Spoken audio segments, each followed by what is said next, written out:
selamat malam dan selamat datang dalam program Kamu Bisa, karya mulai bisnis luar biasa. Kembali bersama dengan saya Gilin Temangkeng yang akan menemani pemirsa selama 1 jam ke depan. Apa itu Kamu Bisa? Mungkin bagi para pemirsa yang baru menyaksikan pertama kali, saya mau menjelaskan sedikit tentang Kamu Bisa. Kamu Bisa adalah program kerjasama dari Hope Channel Indonesia bersama dengan ASI atau Adventist Layman Services and Industries, di mana ASI sendiri merupakan perkumpulan pebisnis awam Advent, di mana setiap malamnya kita akan memberikan ide-ide bisnis yang mungkin bisa membantu pemirsa untuk mengembangkan bisnis yang sudah ada ataupun membuat bisnis serupa yang akan kita bahas setiap malamnya.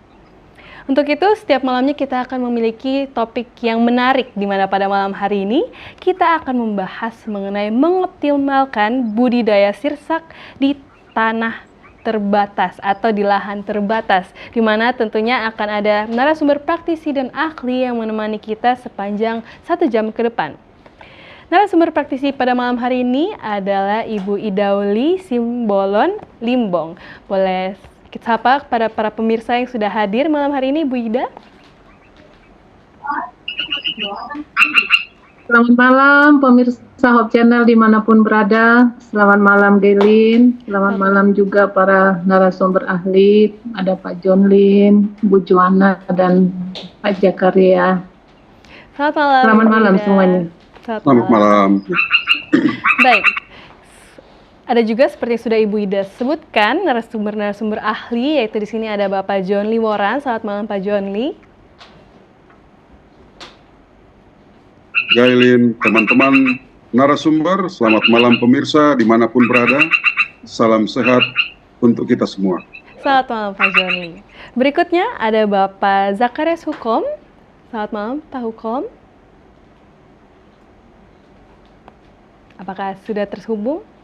Baik, mungkin masih dalam proses penghubungan. Untuk itu saya mau lanjut menyapa Ibu Johanna Taribuka. Selamat malam Bu Johanna. Selamat malam Mbak Jilian. Selamat malam pemirsa. Selamat malam para narasumber, baik Ibu Ida, Pak Conli, sama Pak Sakarias. Selamat malam. Selamat malam Ibu Johanna. Tentunya setiap malamnya kita akan membahas topik yang mungkin baru bagi para pemirsa. Untuk itu kami mau membuka peluang kepada para pemirsa yang ingin bertanya mengenai topik hari ini, yaitu mengenai budidaya sirsak, ke kolom komentar Hope Channel Indonesia dari sosial medianya ataupun call center yang sudah tertera pada layar kaca pemirsa. Untuk itu tanpa berlama-lama kita akan langsung menyaksikan video mengenai pembicara atau narasumber kita pada malam hari ini.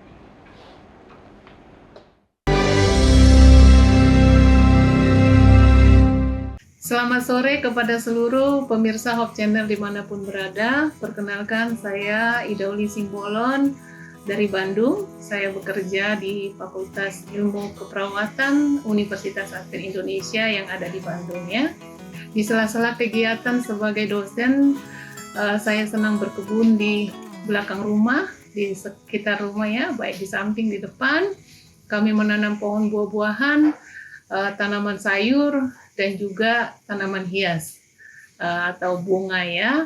Nah, saya senang juga mengikuti program Kamu Bisa, karena di program ini banyak sekali ilmu-ilmu yang kita peroleh ya, baik dalam hal membudidayakan tanaman, baik itu juga dari segi ekonominya.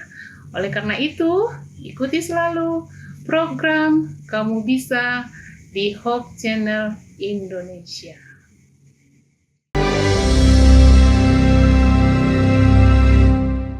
Kembali lagi dalam program Kamu Bisa, karya muda bisnis luar biasa. Saat ini saya akan mengundang kembali kepada Ibu Ida untuk berdiskusi bersama-sama mengenai bisnis yang sudah diadakan saat ini.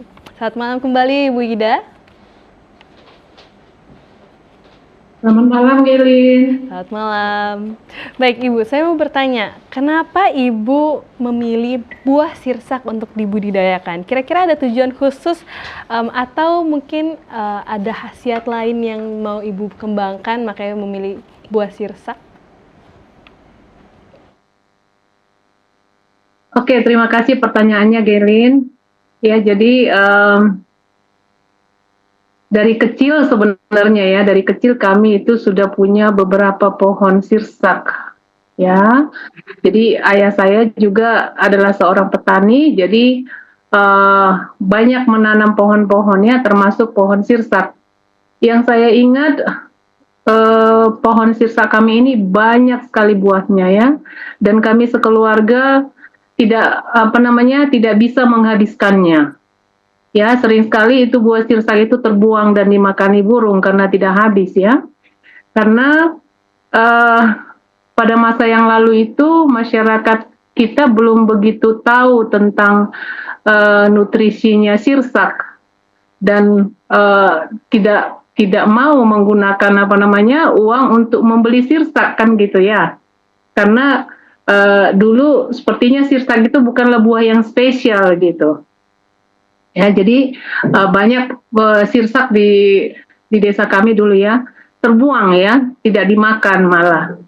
Tapi seiring dengan waktu kita sudah belajar mengenai kesehatan, terutama di kota ya, kita pelajari bahwa sirsak itu banyak sekali manfaatnya ternyata ya. Kandungan nutrisinya sangat bagus untuk kesehatan tubuh ya. Dan tentunya buah sirsak ini juga enak untuk dikonsumsi. Oleh karena itu saya kepikir bagaimana untuk menanam buah sirsak kembali ya, untuk mengenang juga masa kecil dan juga memanfaatkan buah sirsak itu untuk kesehatan. Namun di Bandung ini ya, terutama di tempat kami tinggal itu, di sekitar kampus ini, pohon sirsak itu jarang berbuah. Ada sih yang berbuah satu-satu ya, tapi sangat jarang lah.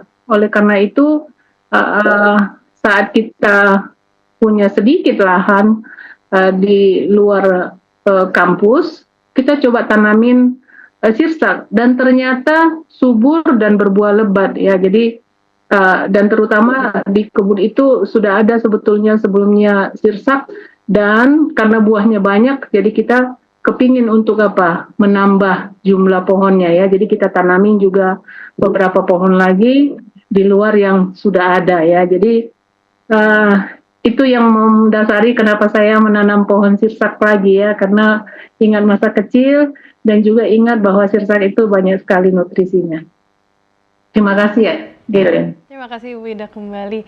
Jadi dari masa kecil supaya mengingat kenangan masa-masa kecil ditanam juga, dan ternyata mudah untuk ditanam. Dan selain daripada itu banyak juga khasiat yang bisa ditemukan. Untuk kita boleh ceritakan Ibu Ida apa saja khasiat atau manfaat yang Ibu Ida sudah temukan dari membudidayakan buah sirsak ini?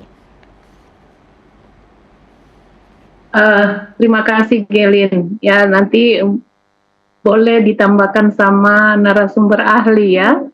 Namun sedikit bisa saya jelaskan bahwa setelah mempelajari khasiat dari sirsak ini ya untuk kesehatan, bahwa sirsak itu mengandung banyak vitamin ya, dan juga antioksidan ya. Dan yang saya mau garis bawahi sedikit, selain buah sirsaknya yang kita konsumsi mengandung nutrisi, ya, ternyata daun sirsak itu pun saat ini sudah digunakan untuk pengobatan ya, dan pencegahan penyakit, termasuk di sananya adalah pencegahan penyakit kanker, ya. Jadi saat kita memiliki tetangga sekitar kampus ini punya pohon sirsak ya, yang diminta itu bukan buahnya ya, yang diminta itu daunnya gitu. Untuk apa? Untuk direbus, untuk apa? Ada saudara saya yang sakit kanker ya, dan juga beberapa orang yang meminta untuk pencegahan ya, karena dari review artikel juga bahwa daun sirsak itu diyakini bisa mencegah pertumbuhan dari sel-sel kanker ya. Jadi yang saya sangat senang dari buah sirsak ini banyak sekali manfaatnya ya, dari segi kesehatannya, dan juga tentunya kalau kita olah menjadi bahan makanan, banyak sekali olahan makanan yang bisa kita buat dari sirsak. Gilin. Ibu Ida untuk jawaban yang sudah dibagikan. Jadi tentu buah sirsak sendiri memiliki banyak kandungan yang baik untuk tubuh seperti vitamin, antioksidan, dan lain-lainnya. Dan ternyata buah sirsak dan juga daunnya bisa digunakan untuk pengobatan penyakit-penyakit yang ada, terlebih untuk kanker. Jadi itu adalah manfaat-manfaat yang kita bisa dapatkan dari buah sirsak. Nah, untuk itu saya penasaran dengan tadi saat Ibu menyatakan bahwa di tempat Ibu tinggal sekarang sudah ada pohon sirsak. Kira-kira boleh kasih tahu kepada pemirsa berapa ukuran minimal lahan yang diperlukan untuk menanam pohon sirsak supaya bisa bertumbuh dengan optimal, dan bagaimana cara menyiapkan lahan untuk budidaya sirsak tersebut? Boleh dijelaskan? Baik, terima kasih Gelin ya. Jadi berdasarkan pengalaman saya waktu kecil ya, sebenarnya banyak pohon sirsak yang ada di sekitar rumah kami waktu kecil itu bahkan yang tidak ditanam ya. Jadi kita makan buah sirsak, bijinya kita lempar, itu akan tumbuh sendiri dan berbuah ya, dan berbuah. Nah, namun sirsak yang kami punya ini memang kami beli bibitnya ya. Menurut penjual bibit itu dikatakan kalau itu sudah dari bibit yang unggul yang mereka sediakan akan lebih cepat berbuah ya, mungkin 2 atau 3 tahun sudah berbuah, dan benar yang sekarang kita tanam itu sudah tinggi pohonnya ya, kita harapkan dalam waktu dekat sudah akan berbuah ya. Nah, berapa banyak lahan yang kita butuhkan untuk menanam pohon sirsak? Tentunya tergantung ya, Gelin. Kalau kita mau menanam banyak, ya tentunya kita butuh lahan yang luas, ya. Karena untuk pertumbuhan yang baik dari sirsak itu, yang saya tahu ya, karena pohon ini bisa tinggi ya, bisa tinggi dan juga lebar, ya. Pohonnya itu bisa tinggi dan lebar. Jadi antara 4 sampai 6 meter antara satu pohon dan yang lainnya itu kita butuhkan ya, supaya pertumbuhannya bisa bisa maksimal, dan tentunya semakin besar pohon sirsak ini tentu buahnya juga akan lebih banyak kan, begitu ya. Jadi sebaiknya kita berikan spasi yang cukup ya, 4 sampai 6 meter antara satu pohon dengan pohon yang lainnya, supaya mereka bisa bertumbuh maksimal. Dan tentu buahnya juga maksimal ya, berbuah banyak dan buah yang baik tentunya ya, jangan banyak tapi hanya kecil-kecil. Kita harapkan buahnya itu adalah buah yang besar ya. Semakin besar buahnya, maka buahnya di dalamnya itu juga akan karena itu seperti ada lempengan-lempengan gitu, tentu lempengannya itu akan lebih besar juga kalau buahnya besar. Mungkin itu yang bisa saya jawab, Gelin. Jadi 4 sampai 6 meter adalah ideal untuk jarak tumbuh pohon sirsak. Baik, terima kasih Bu Ida untuk jawaban yang sudah dibagikan. Mungkin para pemirsa yang tertarik boleh langsung dicatat berapa ukurannya. Tadi disebutkan 4 sampai 6 meter, dan juga poin-poin lain bisa dicatat bagi pemirsa yang mau mencoba membudidayakan pohon sirsak. Untuk itu saya sekarang mau mengundang kepada para narasumber ahli, di mana pertama saya mengundang kepada Ibu Johana. Mungkin Bu Johana boleh tambahkan kira-kira manfaat apa saja atau kandungan gizi apa saja yang bisa kita dapatkan dari buah sirsak dan juga mungkin daun sirsak yang sudah dijelaskan oleh Ibu Ida tadi.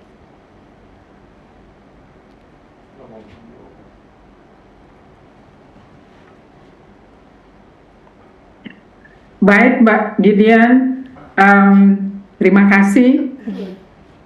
Banyak sekali manfaat dari buah sirsak ini. Salah satunya mengandung vitamin C yang cukup tinggi dan bisa untuk, kalau tadi seperti yang dikatakan oleh Ibu Ida tentang manfaat daun sirsak, ada banyak sekali manfaat dari daun sirsak. Jadi antara lain itu daun sirsak bisa digunakan seperti tadi Ibu Ida sudah jelaskan, dan sentil sedikit, tetangga tidak meminta buahnya tetapi minta daunnya. Nah, daunnya ini juga bermanfaat untuk pencernaan, menjaga sistem pencernaan, di mana sirsak ini dia bermanfaat, dapat menjaga sistem pencernaan. Daun sirsak itu dia mengandung antiinflamasi dan antibakteri. Nah, antiinflamasi dan antibakteri ini untuk melindungi usus kita dan lambung dari peradangan serta infeksi. Nah, selain itu manfaatnya untuk lambung dapat menjadi alternatif obat alami untuk penderita MAH. Jadi kalau ada sakit MAH, bisa rebus daun sirsak dan meminum airnya. Ya,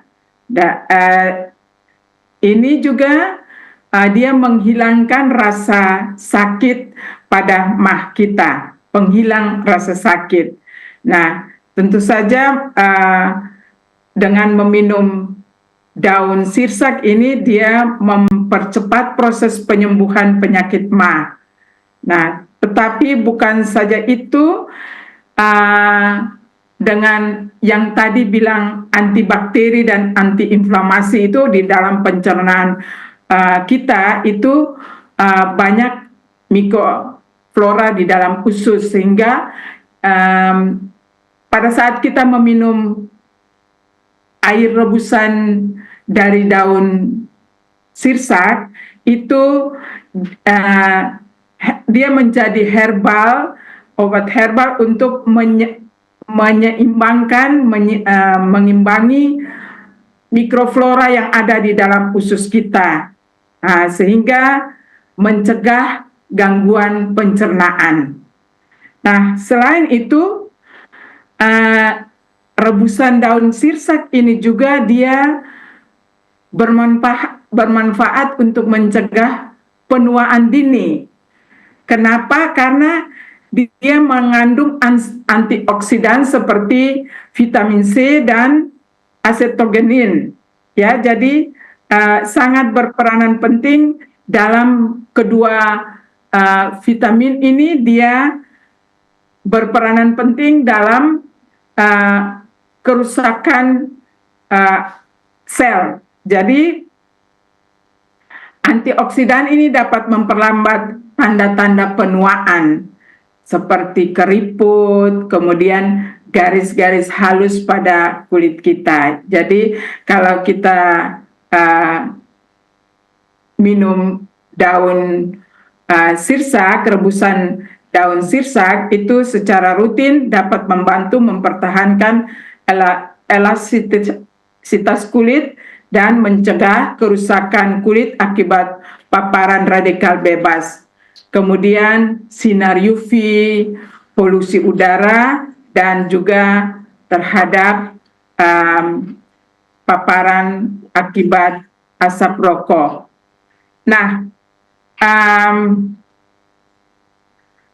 manfaat lain ini ada juga meredakan nyeri pada saat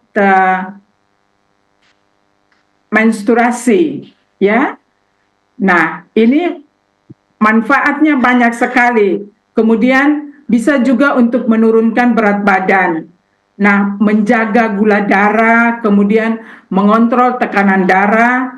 Nah, meningkatkan kesuburan, banyak sekali manfaat dari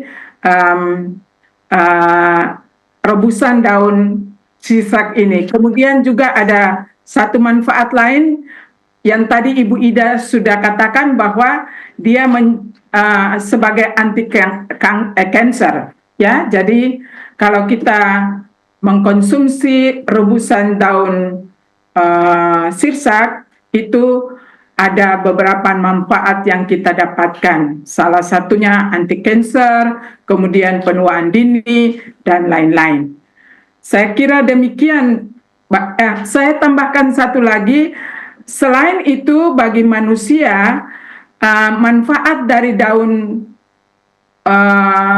sirsak ini kita bisa gunakan sebagai anti hama. Jadi kita bisa gunakan daun sirsak ini sebagai pestisida nabati. Demikian Mbak Gilian. Ibu Johana, di sini saya sudah tulis banyak manfaatnya, ada 1, 2, 3, lebih dari 10 kayaknya ya Ibu, dari daunnya sendiri, bahkan dari buahnya belum kita telusuri. Untuk itu masih banyak yang bisa kita bahas dan cari dari manfaat buah sirsak. Pada para pemirsa mungkin lebih tertarik bisa dicoba hari ini ataupun mungkin mulai besok. Nah, untuk itu saya mau kembali bertanya kepada Pak Hukom. Di sini saya memiliki pertanyaan mengenai budidaya sirsaknya untuk pohonnya. Kira-kira jenis tanah apa yang terbaik untuk budidaya sirsak? Dan juga apa saja faktor yang perlu dipertimbangkan saat kita mau memilih lokasi budidaya sirsak? Boleh dijelaskan dari Pak Hukom?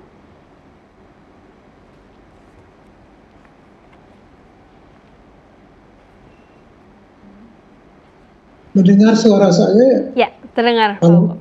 Bisa dengar. Iya. Jadi baik Mbak Garen, tentang budidaya sirsak ini, pertama-tama sebelum membudidayakan buah sirsak, itu harus kita tahu dulu syarat tumbuh dari tanaman sirsak itu sendiri, menyangkut dengan ketinggian ya dari permukaan laut. Itu bisa dari dataran rendah sampai dengan ketinggian 1000 meter atau sampai dengan 1200 meter. Tapi makin tinggi sekitar 800 sampai dengan 1000 meter itu biasanya syarat yang paling baik untuk mendapatkan pertumbuhan yang maksimal dengan tingkat produksi yang baik. Kemudian juga sinar matahari sangat penting sekali karena tanaman sirsak ini adalah tanaman yang memang menghasilkan buah, dan juga selain itu ada beberapa manfaat seperti daun tadi yang membutuhkan sinar matahari yang nanti mengakumulasikan fotosintat yang akan mengandung zat-zat aktif nanti, tapi akan nanti berkorelasi kuat dengan tingkat kesuburan tanah. Makanya tanah-tanah yang sangat baik untuk pertumbuhan sirsak itu adalah jenis-jenis tanah yang kaya akan bahan organik dan mineral yang memang di dalamnya itu mengandung hara makro, hara mikro yang lengkap, sehingga nanti ketika masuk di dalam sistem fotosintesis dan ada stimulasi untuk pembungaan pada musim berbunga dan pada musim berbuahnya, nanti kita akan mendapatkan bunga yang akan menjadi buah yang normal dan memang merasa dengan cita rasa yang memang benar-benar bisa menarik peminat, dan kandungan-kandungan vitamin yang ada pada buah maupun biji maupun datu benar-benar maksimal sehingga bisa dimanfaatkan seefisien mungkin untuk berbagai macam kebutuhan, apakah itu sebagai buah, meja, atau sebagai buah olahan lain, ataukah dimanfaatkan daunnya sebagai bahan baku obat. Nah, cuma ada masalah di sini bahwa kalau kekurangan itu nutrisi hara makro mikro lengkap, itu ada 13 unsur, tidak boleh tidak ada. Kalau tidak ada berarti sistem enzim akan terganggu dan berpengaruh terhadap berbagai macam proses baik pertumbuhan, kemudian pembungaan, pembuahan, ukuran buah dan macam-macam. Itu akan mengalami masalah kalau kekurangan itu nutrisi lengkap dalam tanah. Sehingga diperlukan tanah yang memang betul-betul mengandung nutrisi yang baik dan juga bahan organik. Karena bahan organik itu nanti dia berfungsi untuk menciptakan struktur tanah, sifat fisik dan sifat biologi. tanah untuk bisa menghidupi berbagai macam organisme dalam tanah untuk bisa hidup dan bisa selain dari dia bisa mengembangkan nutrisi, tapi nutrisi kimia atau tingkat kesuburan kimia itu rendah. Oleh karena itu perlukan sehingga nanti bisa mendapatkan kualitas hasil yang baik. Salah satu faktor yang paling pentingnya adalah itu bunganya dari sirsak itu kan bunga betinanya cukup banyak dan bunga jantannya cukup sedikit. Nah, sehingga kalau kita ketahui kondisi tanah kita dengan tingkat kesuburan kimia yang pas, berarti terjadi perimbangan pembentukan bunga jantan dan bunga betina pada waktu musim berbunga, sehingga diharapkan bahwa bunga jantan harus bisa menyimbangi karena bunga betina itu cepat dia mekar lebih duluan dan putiknya mati lebih duluan. Sehingga bunga jantan dari belakang, sehingga memang betul-betul diharapkan bahwa bunga betina itu berimbang bunga jantan sehingga terjadi polinasi dan yang bisa mendukung produktivitas anak. Kemudian suhu juga bisa mempengaruhi, kemudian kondisi air tanah dan kondisi air tanah ini bisa bergantung pada curah hujan. Jadi curah hujan yang dibutuhkan adalah 500 sampai dengan 1.500 mili per tahun dengan tingkat kelembaban 50 sampai dengan 80% karena pembentukan buah dan bunga ini sangat memang membutuhkan kebutuhan air yang optimal dan cukup. Ya mungkin itu syarat yang paling penting. Jadi itu dulu yang bisa saya sampaikan. Oke. Baik, terima kasih banyak Pak Hukom untuk jawaban yang sudah diberikan. Jadi bagi para pemirsa, kembali lagi bisa mencatat apa yang sudah dikatakan, dan mungkin bagi yang masih penasaran boleh langsung hubungi Pak Hukom secara langsung. Nanti akan dibagikan oleh tim Hope Channel nomornya kalau pemirsa tertarik mau membudidayakan pohon sirsak. Untuk itu kita akan langsung lanjut ke segmen berikutnya, tapi sebelum itu kita akan menyaksikan satu video singkat mengenai budidaya ataupun apa yang sudah Ibu Ida lakukan dengan pohon sirsak di rumahnya.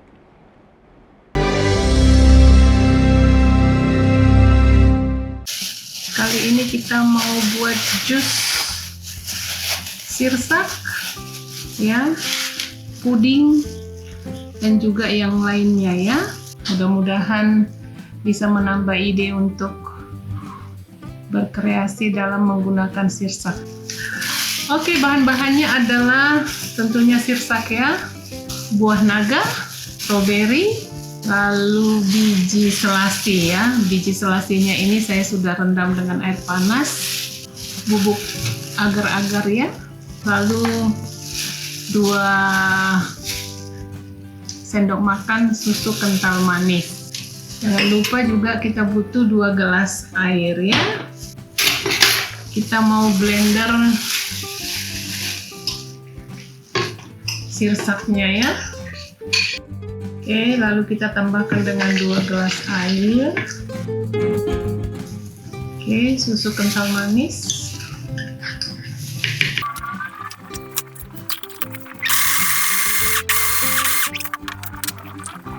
Jus sirsak ini siap diminum ya. Sisa dari jus sirsak tadi kita mau kombinasikan dengan buah naga ya.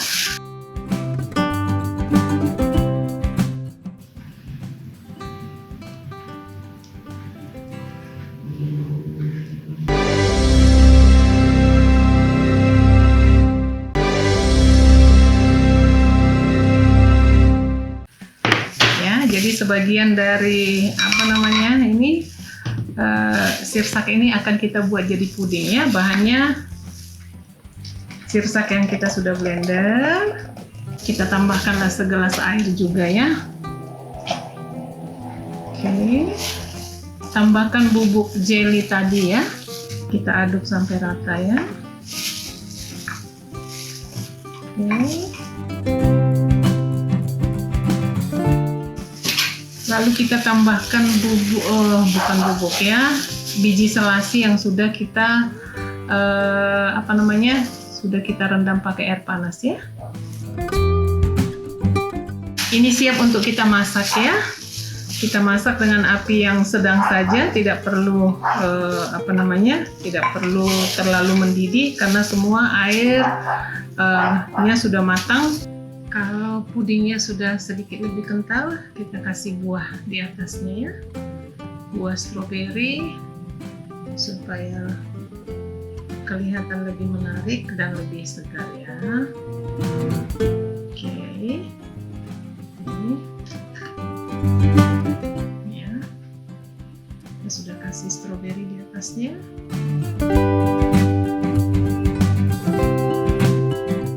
Nah, jadi puding sehat sirsak ini merupakan ide jualan ya, ide jualan yang sederhana yang bisa dilakukan oleh siapa aja tanpa modal yang besar ya. Dan ini tentunya bisa dijual dengan ekonomis. Tentunya masyarakat khususnya anak-anak ya bisa memiliki jajanan yang sehat namun tetap ekonomis ya. Oke, selamat mencoba. Semoga kita tetap sehat. Ya, supaya lebih segar ini akan kita masukkan ke kulkas ya.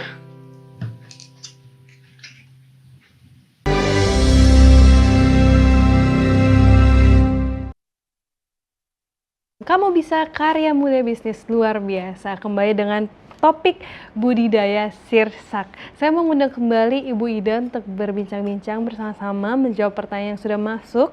Di mana di sini ada pertanyaan cara menyimpan buah sirsak agar tahan lebih lama. Kira-kira bagaimana Ibu dari pengalaman Ibu sendiri?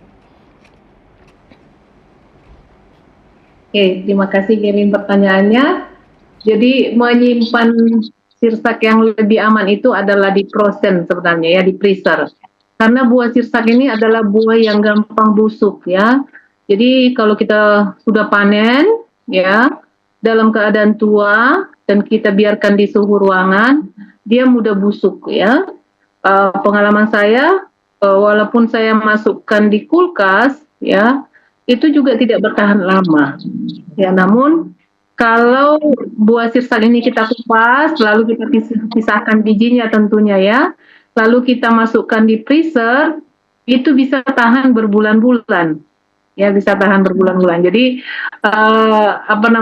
penyimpanan yang paling aman dan tahan lama untuk buah sirsak adalah kita simpan di freezer.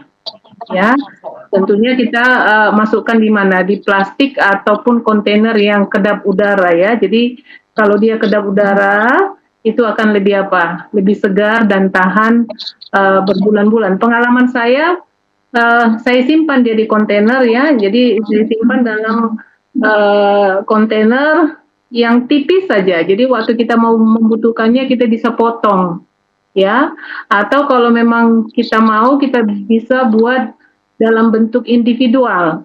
Jadi kontainernya kecil atau plastiknya kecil sehingga kita bisa bisa gunakan sejumlah yang kita mau seperti itu. Jadi sirsak ini bisa disimpan lama di dalam freezer. Gelin. Terima kasih Gelin. Terima kasih kembali Bu Ida. Berikutnya ada pertanyaan mengenai lahan atau apa yang sudah Ibu lakukan saat ini. Di sini ditanyakan, menurut Ibu, apakah budidaya sirsak di lahan terbatas bisa menjadi peluang usaha yang menguntungkan?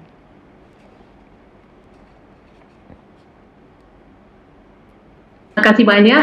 Tentu bisa ya, walaupun pohon sirsak kita hanya sedikit atau terbatas ya, tapi kita bisa beruntung baik dari buahnya maupun dari daunnya ya. Jadi kalau dari buahnya bisa kita olah seperti video kegiatan tadi ya, bisa kita buat untuk jus ya, jus murni dari sirsak itu juga sangat banyak digemarin ya. Kalau kita pergi ke rumah-rumah makan, termasuk di rumah makan Padang ya, jus sirsak itu asli dibuat ya, dan itu sangat diminati sama masyarakat karena rasanya yang manis dan segar ya. Boleh juga kita kombinasi dengan buah-buah yang lain ya. termasuk buah naga, stroberi, ya, dan buah-buah yang lain sesuai dengan selera kita. Nggak usah takut mencoba ya. Pasti pasti enak rasanya. Ya.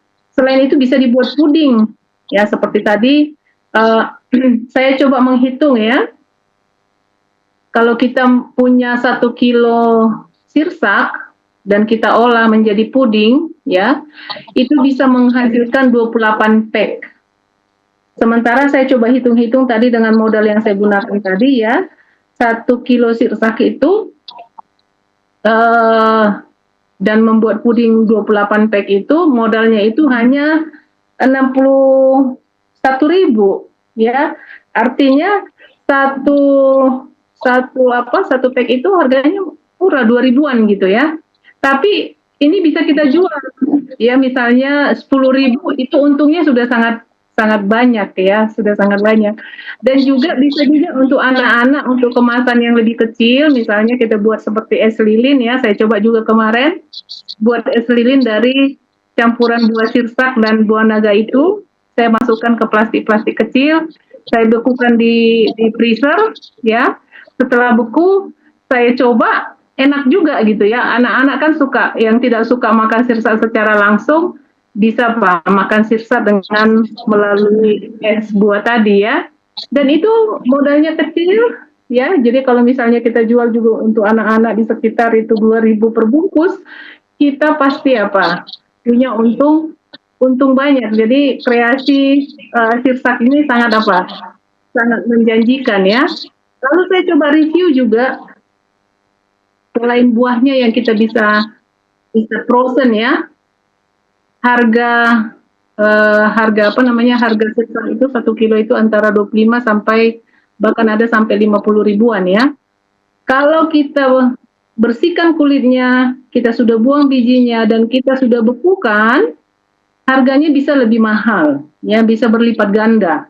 Jadi seperti durian montong atau apa yang diproses kan harganya melambung tinggi ya.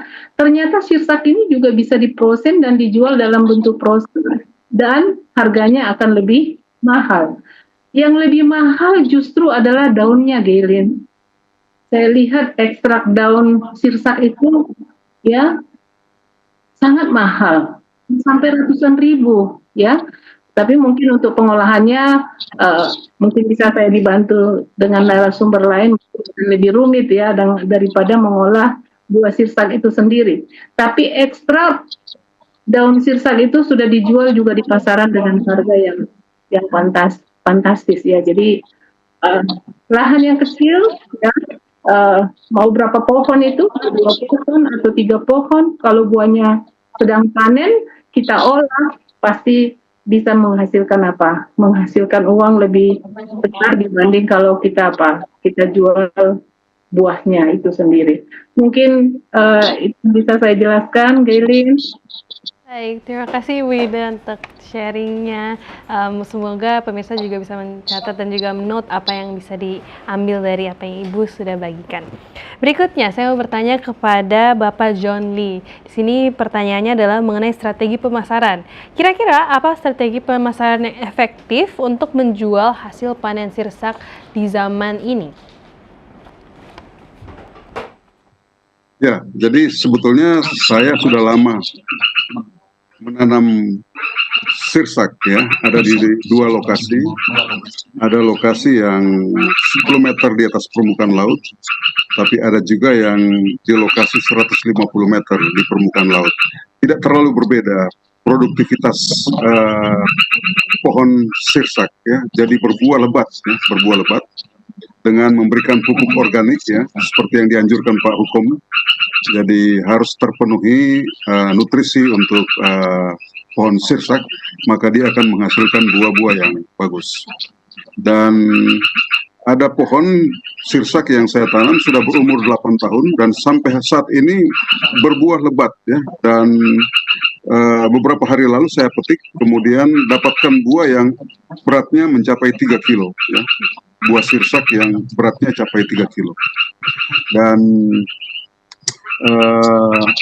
kami di rumah sebetulnya awalnya hanya untuk dikonsumsi sendiri.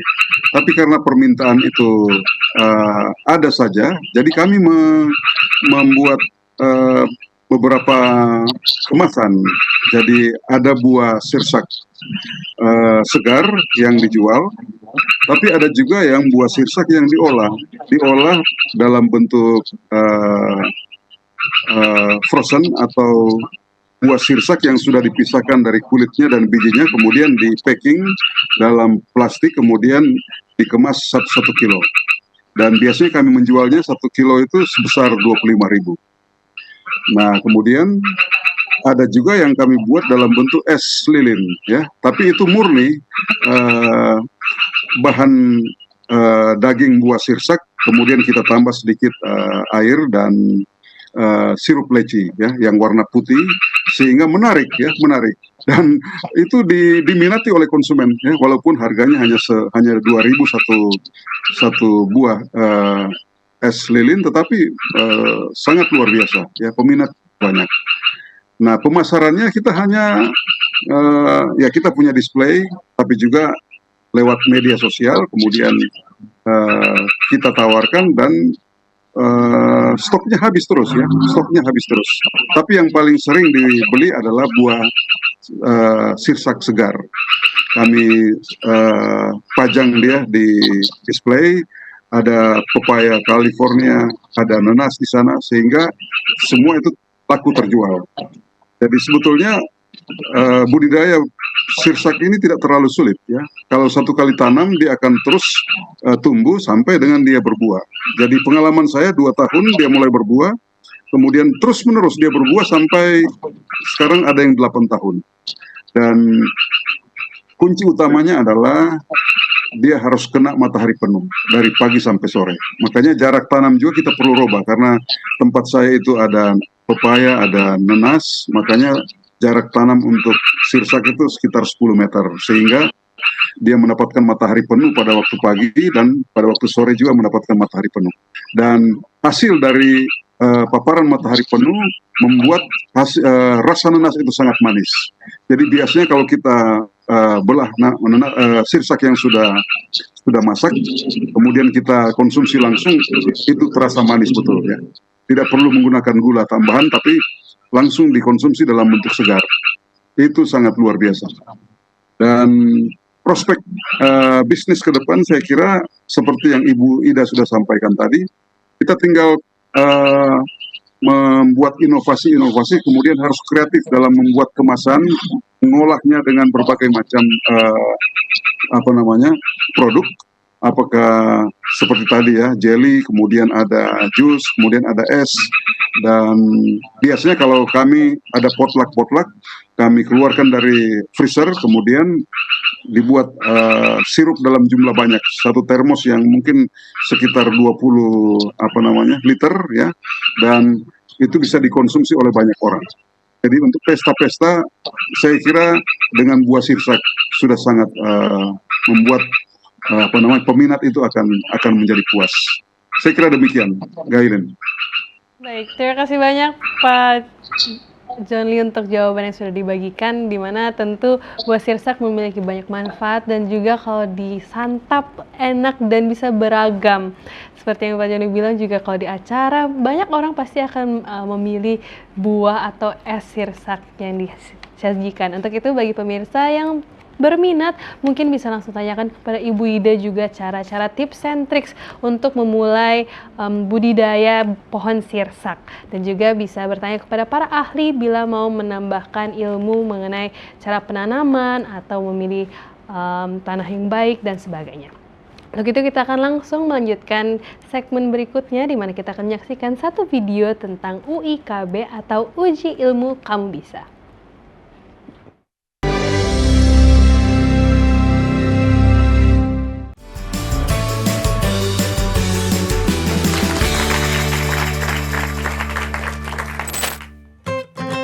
Warnanya apa tadi? Putih, sirsak. Sirsak?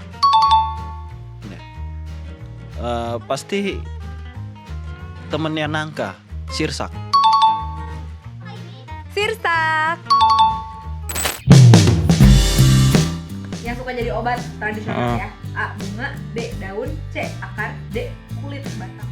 D. Kulit. B. Daun. Daun ya, daun. Daun. Daun. Buah sirsak memiliki rasa dominan yang pahit, manis, asam, tawar. Asam. Asam. Enak. Ya ini apa? Asam. Asam. Di mana sirsak pertama kali ditemukan? Afrika, Amerika Selatan, Asia Tenggara, Eropa. Asia Tenggara ini. Amerika ya kali. Kata teman saya sebelumnya Amerika Selatan. Asia Tenggara. Sirsak dikenal dengan nama lain di Indonesia yaitu A. Nangka Belanda, B. Buah nona, C. Buah lontar, D. Sawo duren. Sawo duren. Nangka Belanda. Nangka Belanda. Sawo duren kali ya. Buah sirsak kaya akan vitamin A, C, D, E. A, C, D, E. C deh kayaknya.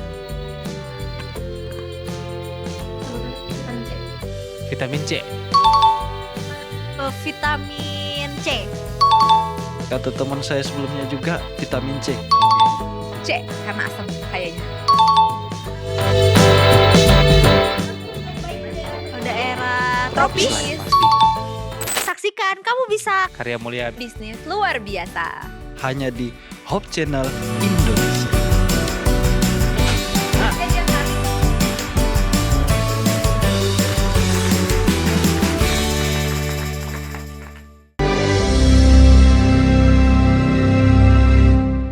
Kembali lagi dalam program Kamu Bisa, karya mulia bisnis luar biasa dengan budidaya sirsak. Dimana saat ini karena kita sudah kehabisan waktu, saya mau mengundang kepada para narasumber untuk memberikan closing statement secara singkat. Pertama-tama saya mengundang Ibu Ida untuk memberikan closing statementnya.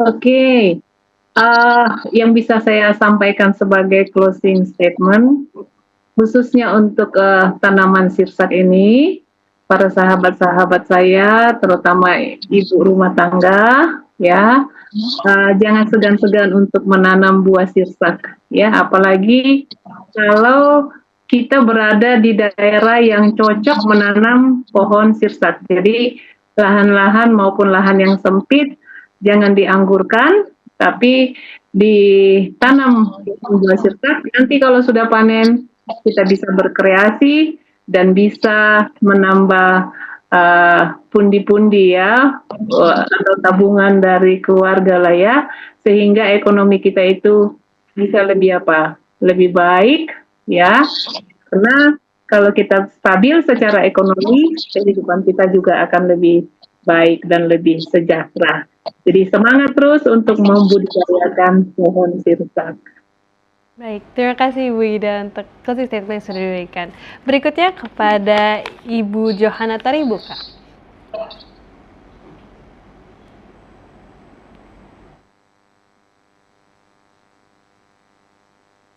Terima kasih Mbak Gillian. Mari bertanam sirsak karena sirsak memiliki manfaat yang cukup banyak. Semua bagian sirsak bisa dimanfaatkan, baik buahnya, bijinya, daunnya bisa dimanfaatkan sebagai penambah gizi, khususnya vitamin C-nya cukup tinggi pada buah dan daun.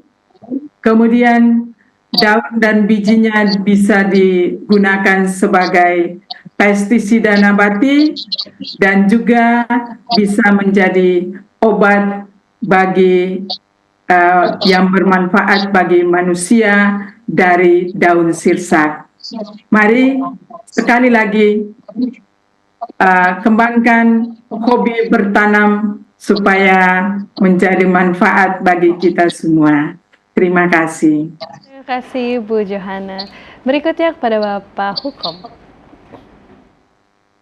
Ya, makasih. Jadi pohon sirsak ini mudah ditanam ya. Dan manfaatnya sangat sangat besar sekali bagi kesehatan manusia. Cuma kita harus memperhatikan karena ini tanaman tahunan dan produksinya kontinu, umurnya panjang.